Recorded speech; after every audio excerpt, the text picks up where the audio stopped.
Ya hemos hablado en Gente App de los beneficios que tienen las técnicas hipopresivas, nos ayuda a mejorar la postura, a adelgazar un poco la cintura, también es bueno para fortalecer la musculatura después del parto y también nos ayuda a prevenir las pérdidas de orina. Hoy vamos a hablar de las primeras nociones básicas de lo necesario para poder hacerlo en casa y para eso tenemos a nuestra experta, a Verónica Castro. ¿Qué tal? Hola Rubén, muy bien. Tenemos a Vivian, que también es especialista. Es importante comenzar con que esto hay que empezar a hacerlo de forma gradual y que no vamos a poder hacer los ejercicios como los va a hacer Vivian hoy, ¿no? Exactamente, tener en cuenta que Vivi lleva muchos años practicando hipopresivos, por lo tanto hay muchos gestos que ya tiene interiorizados. Entonces, cuando nosotros empecemos, obviamente no podemos aspirar a lo mismo, ya que es algo que paulatinamente iremos aprendiendo. También es importante empezar con las nociones básicas con la ayuda de un profesional. Eso es, siempre es importante porque hay que empezar a aprender, a sentir, y eso es mejor que te lo guíen, pero luego ya es muy cómodo, de hecho casi imprescindible diría yo el hacerlo en casa. Porque lo podemos hacer en casa dedicando ¿cuánto tiempo a la semana y durante cuántos minutos? Pues algo tan simple como 2 sesiones de 20-30 minutos a la semana, y encima es tan simple que no necesitamos nada, es decir, una colchoneta y ya.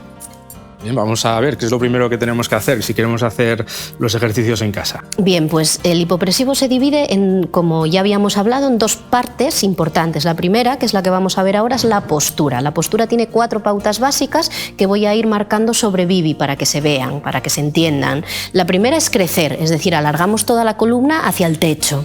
Lo que buscamos con esta pauta es tener todas las vértebras de la espalda bien separadas. Esto hace que evitemos lo que hablábamos de la presión de la columna, hernias, etcétera, etcétera. Las aliviamos. Cuando activamos el cuello, lo que hacemos es estirar la cervical, conseguimos que, como veis, se active la musculatura que sujeta la cabeza principalmente. La pauta número 3 es la activación de la cintura escapular, elevamos los brazos, hay muchas más posturas de brazos, pero vamos a trabajar la que resulta generalmente más cómoda, la que facilita que las cosas pasen. Y aquí lo que hacemos es activar la musculatura que rodea las escápulas y la musculatura que rodea el tórax. ¿Vale? Y ya por último hacemos una ligera inclinación del eje en la que lo que buscamos es que se active toda la parte posterior de la pierna y así tenemos en un solo gesto activada toda la musculatura que sujeta nuestro esqueleto. Y una vez que tenemos la postura, el siguiente paso es controlar la respiración. Exactamente. La respiración es siempre costal, es decir, respiramos con las costillas, porque lo que buscamos es una movilización lo más completa posible del diafragma, y el diafragma está debajo de las costillas, por lo tanto, pedimos que haya una movilidad muy amplia de las costillas.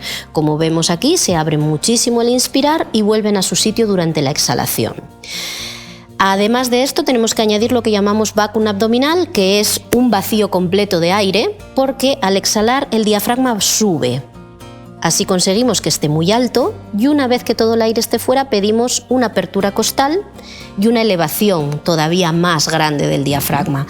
Esto, como veis, crea una succión que hace que los órganos que están en el abdomen se eleven hacia arriba y hacen que tanto la faja abdominal como lumbar se activen. ¿Y esto durante cuánto tiempo hay que estar sin respirar?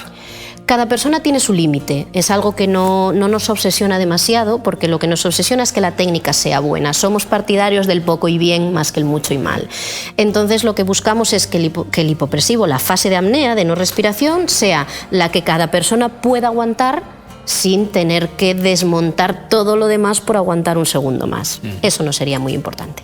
Entonces, con esto que es lo básico, habría que perfeccionarlo y después ya podemos ir ampliando para tratamientos más específicos. Exactamente. Esto es un ejemplo, un simple ejemplo de una postura que es de las más básicas y de las que más usamos porque reporta muchos beneficios. Pero luego, en función de lo que busquemos, la podemos modificar ligeramente. Hay 1000 ejercicios de brazos, hay respiraciones más intensas, con menos descansos, y luego tenemos otro tipo de posiciones que son más cerca del suelo, que favorecen también que la ascensión de los órganos sea mucho más grande. Pues muy bien, muchas gracias por darnos las claves, Verónica. Gracias a vosotros.